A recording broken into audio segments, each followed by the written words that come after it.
नमस्कार विद्यार्थीगण, मैं हूं दीपक मेहता और आप देखना शुरू कर चुके हैं हमारा YouTube चैनल सेंट्रल मिशन। और आज आप जो ये दो आकृतियां आपको दिखाई दे रही हैं, इनके बारे में हम विस्तार से पढ़ेंगे, इनसे जुड़े सवालों को भी हल करेंगे। सबसे पहली आकृति है क्यूब अर्थात घन। मैं आपको यहाँ पर एक शेप लेकर आया हूँ। ये जो है एक पासे की तरह की का मेरे पास ऑब्जेक्ट है और इस ऑब्जेक्ट को हम देखें तो ये चारों तरफ से हमें बराबर बराबर नजर आ रहा है। ये जो ऑब्जेक्ट है दरअसल ये एक घन है।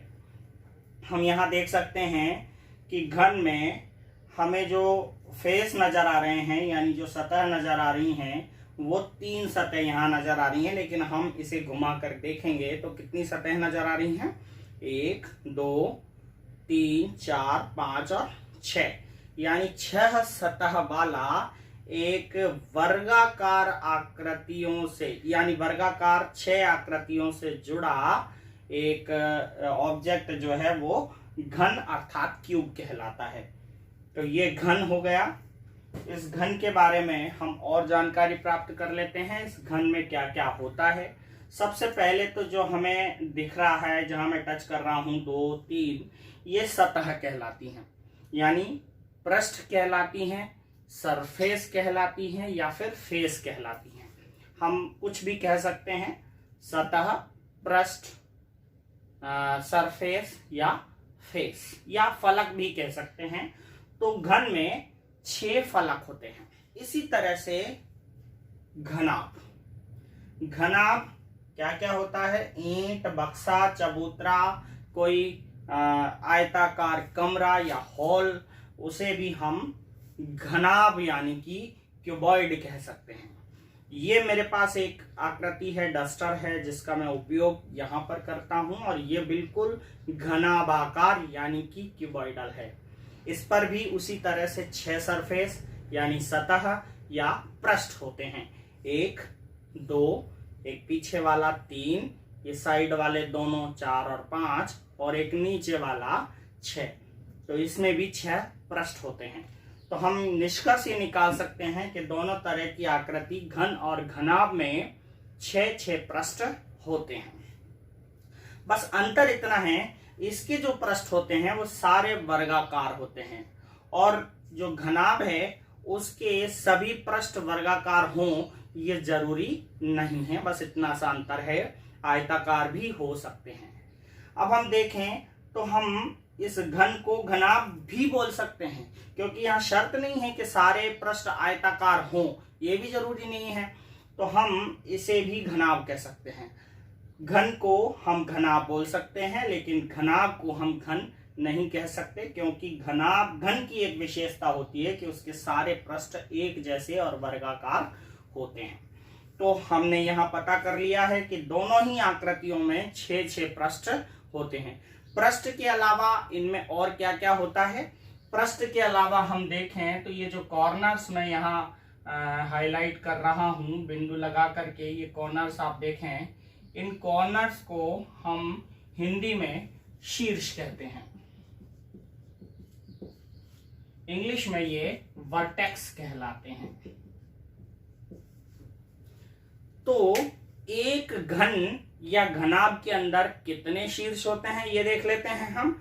ऊपर की तरफ हम गिने तो 1 2 3 4 शीर्ष हैं, ऊपर दिखाई दे रहे हैं 4 शीर्ष।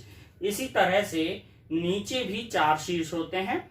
यहाँ पर 3 शीर्ष अपन को दिखाई दे रहे हैं। एक ये सॉलिड होने की वजह से पीछे आपको दिखाई नहीं दे रहा, मैं यहाँ दिखाता हूँ। 1 2 3 4 5 6 और ये 7 और ये इधर वाला 8। ठीक है, यहाँ पर भी मैं इसको यहाँ पे दर्शा देता हूँ डॉटेड से। इसके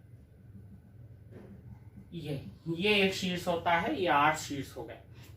इसी प्रकार से घनाभ में भी 8 शीर्ष होते हैं। 1 2 3 4 5 6 7 और एक यहां पर छिपा हुआ है, हम इसे ले लेते हैं, ये 8वां शीर्ष। इस तरह से। तो दोनों की दो दो बातें हमें पता चल गई। घन में भी 6 पृष्ठ होते हैं, सरफेस होते हैं, फेस होते हैं या फिर तल होते हैं। घनाभ में भी वही 6 पृष्ठ 6 सरफेस होते हैं। घन में 8 शीर्ष होते हैं और घनाभ में भी 8 शीर्ष होते हैं। ठीक है, दो दो बातें हमें इनकी पता चली। तीसरी बात क्या है? तीसरी बात चलते हैं हम इनकी भुजाओं पर।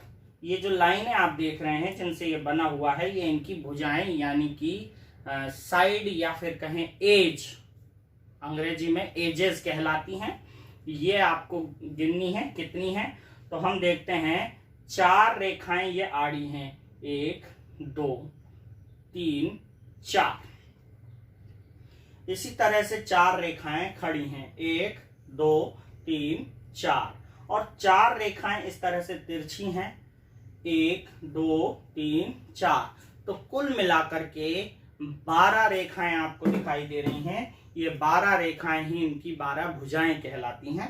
तो यानी कि एक घन में कितनी भुजाएं होती हैं? 12 भुजाएं होती हैं। इसी तरह से घनाभ में भी 12 एज होती हैं, लेकिन ये जो घन की एजेस हैं वो सब बराबर होती हैं। तो हम इन्हें ए से दर्शाते हैं। सभी एजेस बराबर होती हैं तो हम इसे ए से दर्शा सकते हैं, यानी प्रत्येक भुजा को हम ए कह सकते हैं। अब घनाभ में 3 अलग अलग तरह की एजेस होती हैं। तो 4 लंबी, 4 चौड़ी और 4 ऊंची रेखाएं होती हैं। इसीलिए हम इनको लंबाई वाली रेखाओं को एल से प्रदर्शित करते हैं। जो चौड़ाई वाली यानी गहराई दर्शाने वाली रेखाएं उन्हें हम बी से प्रदर्शित करते हैं, और जो खड़ी रेखाएं होती हैं उन्हें हम एच से प्रदर्शित करते हैं। तो इसमें 3 तरह की जो है एजेस होती हैं, यानी कि भुजाएं होती हैं, लंबाई, चौड़ाई और ऊंचाई। आप उदाहरण समझ ही गए होंगे। ये जो घन है वो उसका उदाहरण है पासा, और घनाभ का उदाहरण है ईंट, बक्सा, चबूतरा, कोई हॉल, पुस्तक, बच्चों की रबड़, ज्योमेट्री बॉक्स। ये सब घनाभ होते हैं, यानी क्यूबॉइड होते हैं। सभी तरह के सूत्रों का प्रतिपादन कर लेते हैं, सूत्र निकाल लेते हैं। अगर हम बात करें किसी घन के एक पृष्ठ की, यानी हम इसी का क्षेत्रफल देखें तो घन का ये जो पृष्ठ है वो वर्गाकार है। तो ये एक पृष्ठ वर्गाकार है, तो वर्ग का एक पृष्ठ का क्षेत्रफल वर्ग के क्षेत्रफल के बराबर होगा। तो घन के एक पृष्ठ का क्षेत्रफल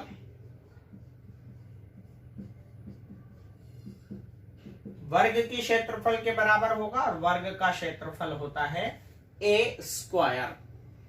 इसी तरह से हम देखें घन के ये जो 4 पृष्ठ हैं चारों तरफ के, इनका अगर हम क्षेत्रफल निकालें तो जब एक पृष्ठ का क्षेत्रफल ए स्क्वायर होता है तो चारों पृष्ठों का मिला करके क्या होगा? 4a square. तो घन के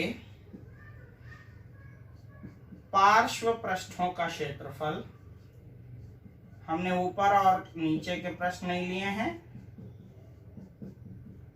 तो बाकी के ऊपर और नीचे के पृष्ठों को छोड़कर जो 4 पृष्ठ लिए हैं वो सामने के लिए हैं, पार्श्व पृष्ठ कहलाते हैं। तो लेटरल सरफेस उनका क्षेत्रफल होगा 4a स्क्वायर। इसके बाद अगर हमें इस पूरे का ही क्षेत्रफल निकालना हो, संपूर्ण मतलब पूरा मतलब संपूर्ण, तो ये संपूर्ण घन का अगर हम क्षेत्रफल निकालें तो उसमें 6 के 6 ही पृष्ठ शामिल होंगे। तो घन का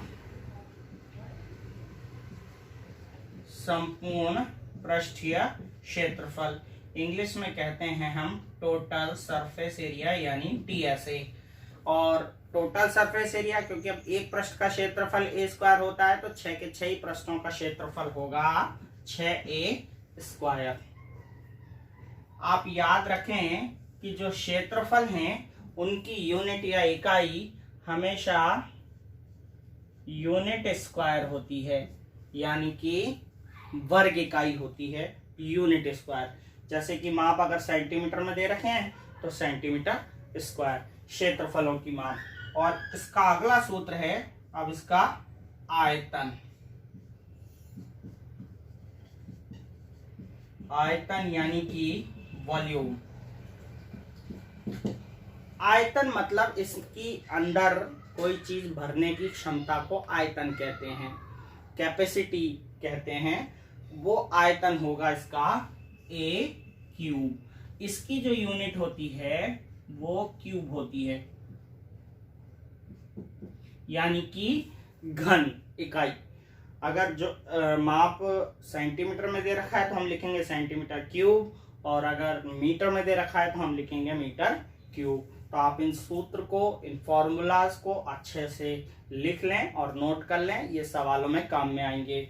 एक चीज और होती है, अगर हम इस में लंबी से लंबी कोई चीज रखनी हो तो हम उसको विकर्ण के तरीके से रख सकते हैं, यानी कि कोने से कोना मिलाकर के हम अगर रखें तो लंबी से लंबी चीज इसमें जो रखी होगी वो इसका विकर्ण कहलाएगी। तो इस तरह से घन का विकर्ण ज्ञात करने का हम एक फॉर्मूला लिख लेते हैं, वो होता है √3a। इसके बाद हम घनाभ के सूत्र जल्दी से देख लेते हैं, और इसका है, और जब घनाभ के बारे में सवाल पूछा जाए तो हमें 3 चीजों पर ध्यान देना है, उसकी लंबाई, उसकी चौड़ाई और उसकी ऊंचाई।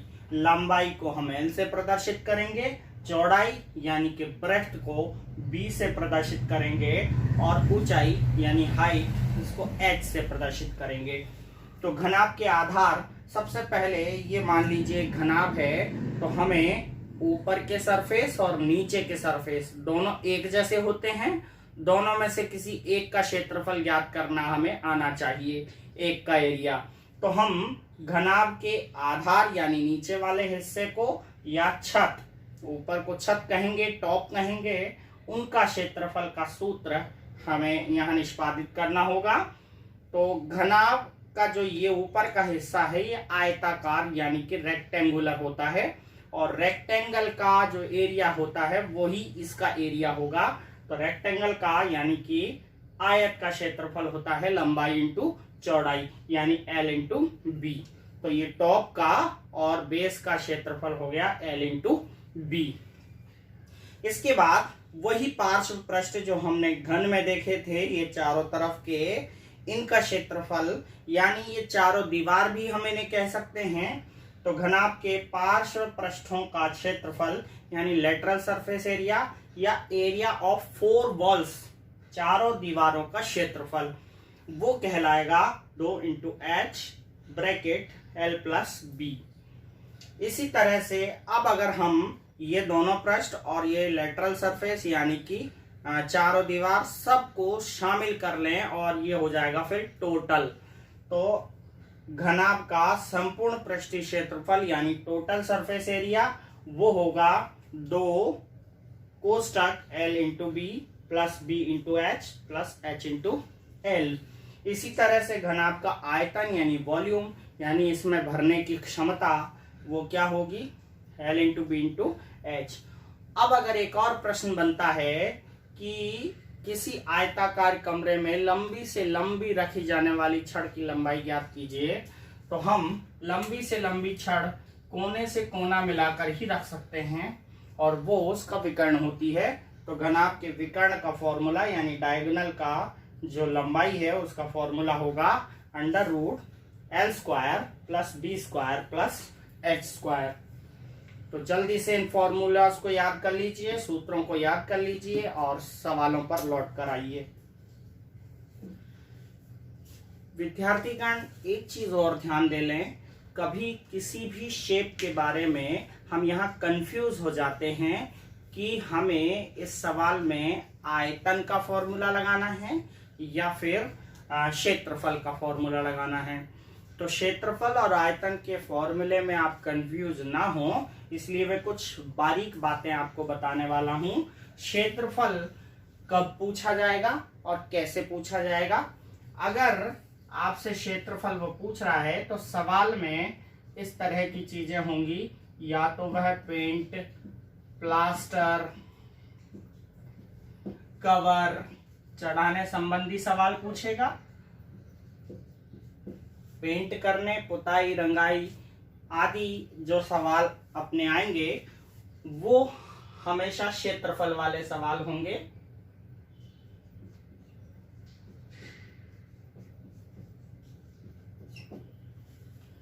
जी हाँ, पेंट, प्लास्टर, कवर चढ़ाने वाले सवाल होंगे कि भाई ऐसा सवाल दे देगा कि ये एक गिफ्ट है, मैं किसी को देने जा रहा हूँ, इस पे कितना कपड़ा लगेगा, उस कपड़े का मूल्य इतने हिसाब से है, तो आप मूल्य निकालिए।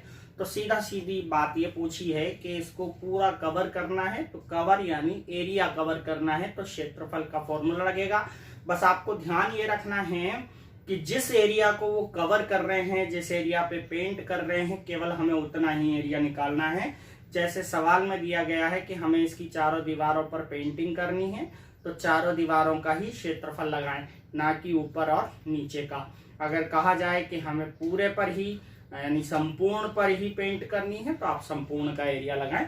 सभी के हमने अलग अलग क्षेत्रफल दे रखे हैं। कई बार इस कमरे में मान लीजिए ये एक वर्गाकार कमरा है और इसमें पुताई करनी है, तो हमेशा पुताई नीचे नहीं होती है, तो चारों दीवार और छत का क्षेत्रफल का फॉर्मूला हम लगा सकते हैं। साथ ही आयतन हमें कब ज्ञात करना रहता है। इसी तरह से आयतन का अगर सवाल आपसे पूछा जाएगा तो वो ये कहेगा कि बर्तन में पानी कितना भरा जा सकता है, या फिर कोई द्रव पदार्थ कितना भरा जा सकता है,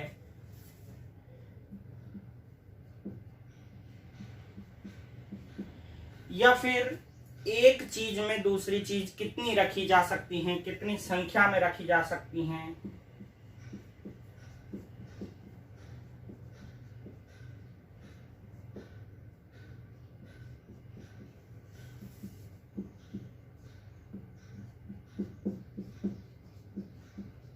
रखने की संख्या पूछ सकता है। यानी पिघलाने वाले जो सवाल हैं, मेल्ट करने वाले, वो भी पूछे जा सकते हैं। या फिर उस ऑब्जेक्ट का जो है भार यानी कि वेट पूछा जा सकता है। तो फिर हमें आयतन निकालना पड़ेगा, या फिर उस भार का मूल्य यानी उस वस्तु का वजन के हिसाब से मूल्य पूछा जाए तो भी हमें आयतन ज्ञात करना पड़ेगा। ये छोटी सी जानकारी अपने दिमाग में रखिएगा कि कौन सी चीज यानी किस तरह का एरिया निकालना है या फिर वॉल्यूम निकालना है। चलिए अब हम घन और घनाभ से संबंधित सवालों को शुरू करते हैं। 16.1 का सवाल है, एक घनाभ 12 सेंटीमीटर लंबा, 9 सेंटीमीटर चौड़ा और 5 सेंटीमीटर ऊंचा है। घनाभ का संपूर्ण पृष्ठीय क्षेत्रफल और आयतन ज्ञात करना है। तो देख लेते हैं इसे, इसका हल करते हैं। यहां घनाभ की बात है तो आप चित्र भी इस तरह से निर्माण कर सकते हैं। एक घनाभ है और उसकी जो लेंथ है वो दे रखी है आपको 12 सेंटीमीटर, विड्थ है वो दे रखी है आपको 9 सेंटीमीटर और ऊंचाई दे रखी है आपको 5 सेंटीमीटर। तो जो भी आपको सवाल में दिया होता है, गिवन होता है, आप उसे पहले लिख लें। यहां लिखेंगे जो दिया है, घनाभ की लंबाई, लेंथ ऑफ क्यूबॉइड, तो हम L से प्रदर्शित करते हैं। L बराबर दे रखा है 12 सेंटीमीटर। फिर हम यहां लिखेंगे चौड़ाई यानी कि विड्थ। विड्थ भी गिवन है हमें 9 सेंटीमीटर, और ऊंचाई लिखेंगे यानी कि हाइट, H से प्रदर्शित करते हैं और वो है 5 सेंटीमीटर। अब इसके बाद जो पूछा गया है आप उसे करें। किसी भी सवाल को शुरू करने से पहले आप उसमें जो दी गई जानकारी है उसे जरूर लिखें। भले ही चित्र बनाए ना बनाए, लेकिन आपको जो दी गई जानकारी है वो जरूर लिखनी है। तो हमें अब यहाँ पर सवाल डायरेक्टली पूछा गया है कि घनाभ का संपूर्ण पृष्ठीय क्षेत्रफल ज्ञात कीजिए। तो थोड़ा सा लाइन छोड़ करके आप लिखेंगे घनाभ का संपूर्ण पृष्ठीय क्षेत्रफल यानी कि टोटल सरफेस एरिया। और हमने वहां फॉर्मूला पढ़ा हुआ है, टोटल सरफेस एरिया का फॉर्मूला क्या होता है, 2 into LB plus BH plus HL। यहां पर हम वैल्यू को पुट करते हैं तो 2 का 2, लंबाई की जगह हमें रखना है 12 इंटू B की जगह हमें रखना है 9। फिर B आ गया प्लस लगाने के बाद, तो B की वैल्यू वापस 9 लिखेंगे, H के स्थान पे हमें वापस लिखना है 5 और फिर H के स्थान पर 5 और L के स्थान पर हमें लिखना है 12। यहाँ पर आप ध्यान दीजिएगा L और B के बीच कोई चिन्ह नहीं है, तो यहाँ गुणा उन दोनों के मानों के बीच आएगा, प्लस उसी जगह पर होगा।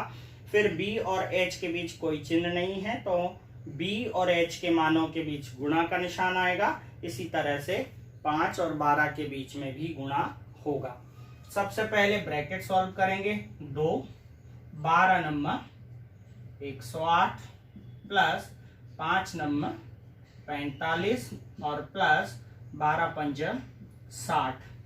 अब हम इनको जोड़ लेते हैं, तो 108 और 45 हो गए 153, 153 और 60 हो गए 213। अब हम इन दोनों का गुणा करें। अब कोष्ठक में एक ही संख्या बची है और 2 बाहर है, 2 से हम गुणा करें तो 2 तिया 6, 2 एकम 2 और 2 दूनी 4 यानी 426।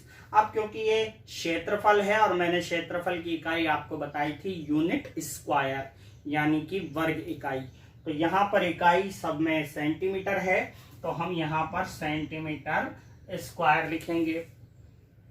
याद रखिएगा कि ये जो इकाई लिखना बहुत जरूरी होता है, सवाल का बेसिक इसी से ही होता है, तो इकाई को भूलिएगा मत क्योंकि इसके अंक भी कटते हैं।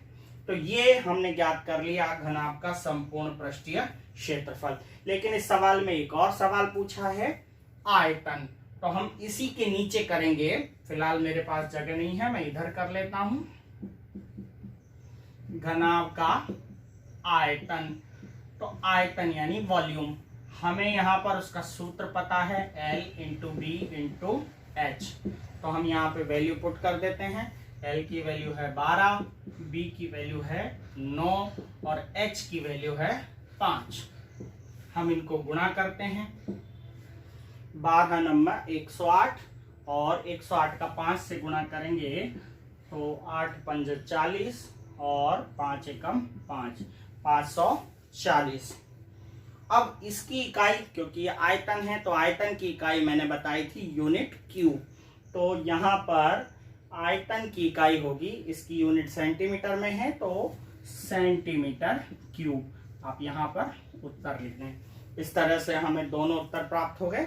अगला सवाल ले लेते हैं। सवाल नंबर 2 इस प्रकार से है कि 3 घनों की भुजाएं क्रमशः 8 सेंटीमीटर, 6 सेंटीमीटर और 1 सेंटीमीटर है।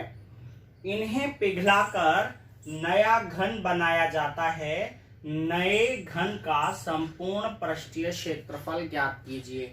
देखिए, मैंने अभी आपको बताया था कि आपको कहाँ क्षेत्रफल के फॉर्मूले लगाने हैं और कहाँ पर आयतन के फॉर्मूले लगाने हैं। यहाँ पर पिघलाने वाली बात आई है, तो निश्चित रूप से इस सवाल में हमें पहले आयतन ज्ञात करने होंगे, आयतन के फॉर्मूले लगाने होंगे, पिघलाना है। फिर जब पिघलने के बाद जब बन जाए तो जो नया घन बनेगा उसके बाद संपूर्ण पृष्ठीय क्षेत्रफल उसका निकालना है। तो पहले हम एक चीज समझ लेते हैं, हमें जो दिया गया है पहले हम उसे लिख लेते हैं। तो हमने लिख लिया पहले घन की भुजा, हमने उसे A1 से प्रदर्शित कर दिया 8 सेंटीमीटर, दूसरे घन की भुजा A2 6 सेंटीमीटर और तीसरे घन की भुजा A3 बराबर 1 सेंटीमीटर। अब देखिए आप, तो तीनों घनों को पिघलाने पर जब ये नया घन बनाया जाएगा तो इसका अर्थ है कि तीनों को के आयतन मिल जाएंगे और तीनों के आयतन मिलने के बाद इसका आयतन हो जाएगा। तो तीनों के आयतनों को हमें मिलाना है यानी कि जोड़ना है, वॉल्यूम्स को जोड़ना है। तो यहाँ पर तीनों को पिघलाने के बाद जब ये नया घन बनेगा तो फिर इस नए घन का आयतन इन तीनों के आयतनों के योग के बराबर होगा। तो हम यहां लिखेंगे पिघलाने पर नया घन बनेगा, अतः नए घन का आयतन जो है पहले प्लस दूसरे प्लस तीसरे घनों का आयतन के बराबर होगा।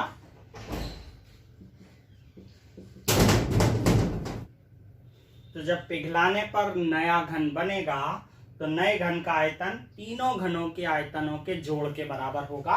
तो पहले घन का आयतन, क्योंकि उसकी भुजा A1 है तो उसके आयतन का सूत्र होगा A1 क्यूब। दूसरे घन का आयतन A2, उसकी भुजा है तो उसका आयतन का सूत्र होगा A2 क्यूब। और तीसरे घन की भुजा है A3 तो उसका आयतन होगा A3 क्यूब। इस तरह से नए घन का आयतन बड़ा A क्यूब और पहले घन का आयतन A1 क्यूब, दूसरे का A2 क्यूब और तीसरे का A3 क्यूब हमने इसमें जमा दिया। अब A क्यूब बराबर, यहाँ A1 की वैल्यू 8 है तो 8 का क्यूब, A2 की वैल्यू 6 है तो 6 क्यूब और A3 की वैल्यू 1 है तो 1 का क्यूब। अब हम अगली स्टेप में इनका क्यूब कर लेते हैं। तो 8 का क्यूब मतलब है 8 को 3 बार गुणा करना, यानी 8 इंटू 8 इंटू 8। किसी भी संख्या पर उसकी जितनी घात होती है उसे उतनी ही बार गुणा करते हैं। तो 8 को हम 3 बार गुणा करें तो यहाँ आता है 512।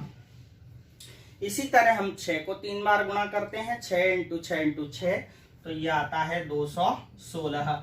और 1 को हम 3 बार गुणा करते हैं तो आता है 1। इस तरह से A क्यूब बराबर, अब हम तीनों को जोड़ लेते हैं तो 2 और 6 8 और 1 9, 1 और 1 2, ये 2 और 5 और 2 7, यानी 729 करते हैं। इधर से हम क्यूब हटाएं तो यहाँ हमें क्यूब रूट यानी कि घनमूल निकालना पड़ेगा, या फिर इसका एक तरीका और है, हम इसे घन में बदल देते हैं। A क्यूब बराबर, ये जो 729 है इसके अगर हम गुणनखंड करें तो ये आते हैं 9 इंटू 9 इंटू 9 बराबर 9 का क्यूब, यानी 3 बार 9। तो जब दोनों तरफ घातें बराबर हैं तो आधार भी क्या होगा, बराबर होगा। यानी A क्यूब बराबर 9 क्यूब हो गया। तो घातें बराबर हैं इसीलिए आधार भी बराबर होंगे। तो यहाँ A का मान आ गया 9। हमारी जो इकाई है इनकी वो सेंटीमीटर है। तो यहाँ नए घन का जो भुजा है, नए घन की A की वैल्यू 9 आ गई है। अब हम नए घन का संपूर्ण पृष्ठीय क्षेत्रफल ज्ञात कर लेंगे जब नए घन की भुजा आ गई तो। अतः नए घन का संपूर्ण पृष्ठीय क्षेत्रफल यानी कि T ऐसे निकाल लेंगे। और घन का संपूर्ण पृष्ठीय क्षेत्रफल का सूत्र होता है 6a²। तो यहां पर इसकी भुजा A का 6, A का मान हम पहले निकाल चुके हैं 9, तो 9 का स्क्वायर, 6 इंटू 9 का स्क्वायर होता है 81। अब हम 6 से 81 को गुणा कर देते हैं तो 6 एकम 6 और 8 छंग 48, यानी कि 486। अब ये क्योंकि क्षेत्रफल है तो इसकी इकाई सेंटीमीटर स्क्वायर होगी। आंसर ये। अब हम ले लेते हैं तीसरा सवाल। सवाल नंबर 3 है, एक संदूक की माप। ये माप इस तरह से तीनों लगातार दे रखी हैं गुणा करके। तो हम यहाँ समझेंगे कि ये लंबाई है, ये चौड़ाई है, ये ऊंचाई है, लेंथ, ब्रेड्थ एंड हाइट है। तो एक संदूक की जो डायमेंशंस हैं वो ये हैं लेंथ, ब्रेड्थ और हाइट। इस संदूक का कवर बनाने के लिए कितने वर्ग सेंटीमीटर कपड़े की आवश्यकता होगी। यहाँ पर हमें क्षेत्रफल निकालना है या आयतन निकालना है, यानी वॉल्यूम निकालना है या फिर एरिया निकालना है। इसका कैसे पता चलेगा, इसके दो तरीके हैं। पहली बात तो मैंने आपको ये बताई थी कि पेंट प्लास्टर कवर करने के लिए हमेशा एरिया की आवश्यकता होती है। दूसरी चीज हम इकाई से भी समझ सकते हैं, कितने वर्ग सेंटीमीटर कपड़े की आवश्यकता होगी। तो यहाँ वर्ग सेंटीमीटर इकाई लिखी हुई है और वर्ग सेंटीमीटर इकाई किस में लगती है, हमेशा एरिया में लगती है, यानी क्षेत्रफल में लगती है। तो फिर यहाँ क्लियर है कि हमें यहाँ एरिया निकालना है। तो सबसे पहले अपन माप लिख देते हैं। संदूक, हमें यह समझना पड़ेगा कि ये संदूक कौन सी आकृति है। ये संदूक है घनाभ की लंबाई क्या दे रखी है, लंबाई है 50 सेंटीमीटर, चौड़ाई है b की वैल्यू 36 सेंटीमीटर और ऊंचाई यानी हाइट है 25 सेंटीमीटर। अब इस संदूक को हमें पूरा कवर करना है। जब पूरा कवर करना है तो हमें टोटल सरफेस यानी कि संपूर्ण पृष्ठ का क्षेत्रफल ज्ञात करना पड़ेगा। तो यहां पर हम लिखेंगे कवर बनाने योग्य क्षेत्रफल। कवर बनाने के लिए क्षेत्रफल क्या होगा, संपूर्ण पृष्ठीय क्षेत्रफल यानी कि PSA। मत करो, संपूर्ण पृष्ठीय क्षेत्रफल का फॉर्मूला होता है 2LB + BH + HL। बस यहाँ पर अपन वैल्यू पुट करेंगे और हल करेंगे। अब मैं इसको आगे नहीं बताऊंगा, इसमें आप वैल्यू पुट करिए और इसको हल कीजिए और इसका उत्तर मैं आपको बता देता हूं। इसका उत्तर है 7,900 सेंटीमीटर स्क्वायर। चलिए हम अगला सवाल ले लेते हैं। सवाल नंबर 4। एक घन का प्रत्येक पृष्ठ 100 सेंटीमीटर स्क्वायर है। यदि आधार के समांतर समतल द्वारा घन को काटकर 2 बराबर भागों में बांट दिया जाए तो प्रत्येक समान भाग का पृष्ठीय क्षेत्रफल ज्ञात कीजिए। देखिए यहां पर आपको एक घन दे रखा है, इस तरह से एक घन दे रखा है और अगर इस घन को यहां से बीचों बीच से काट दिया जाए तो इस घन के 2 टुकड़े हो जाते हैं इस तरह से।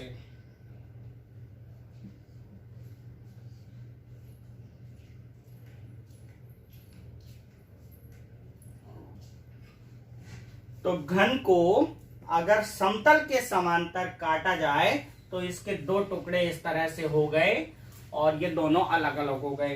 पहले ये घन था, अगर काट दिया जाए तो अब ये 2 अलग अलग घनाभ बन गए, एक जैसे बीचों बीच से काटा गया है। पहले इस घन की जो पृष्ठ है उसका क्षेत्रफल था, तो घन के प्रत्येक पृष्ठ का क्षेत्रफल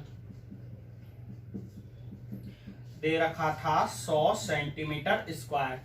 यहां पर लिखा हुआ है कि घन का प्रत्येक पृष्ठ 100 सेंटीमीटर है, यानी भुजा नहीं दे रखी है और 100 सेंटीमीटर स्क्वायर उसका क्षेत्रफल दे रखा है। तो हमें निकाल लेना होगा, या घन का पृष्ठीय क्षेत्रफल का सूत्र होता है a स्क्वायर और a स्क्वायर कितना है 100। 100 किसका स्क्वायर होता है 10 का, तो हम यहाँ 100 को 10 स्क्वायर लिख सकते हैं।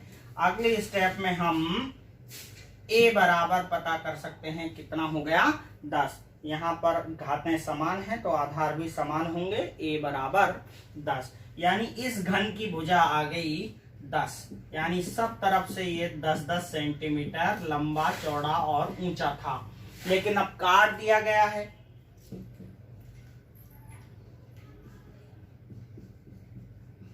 काटने के बाद प्रत्येक भाग एक घनाभ होगा। काटने के बाद जो भाग बनेगा वो घनाभ होगा तो प्रत्येक घनाभ की मापें क्या क्या हो गई पहले लिखेंगे, क्योंकि जो काटने के बाद जो बनता है हमें उसका संपूर्ण पृष्ठीय क्षेत्रफल निकालना है।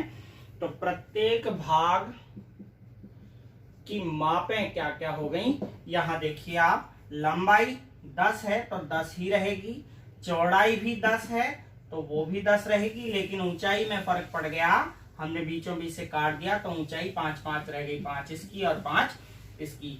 तो यहाँ पर लंबाई होगी 10 सेंटीमीटर, चौड़ाई होगी 10 सेंटीमीटर, लेकिन ऊंचाई होगी 5 सेंटीमीटर।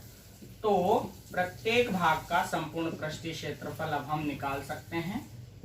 प्रत्येक भाग का संपूर्ण पृष्ठीय क्षेत्रफल यानी कि TSA हम ज्ञात कर सकते हैं 2 × LB plus BH plus HL। इसमें हम वैल्यू रख देते हैं 2 LB हो गया 10 × 10, फिर हो गया 10 × 5 और फिर 5 × 10, 2 10 ढाई का 100, 10 पंचे 50, 10 पंचे 50, ये हो गए आपके 100 और 100 200 बराबर हो गया 400। ये क्षेत्रफल है इसीलिए इसकी इकाई सेंटीमीटर स्क्वायर होगी। इस तरह से ये सवाल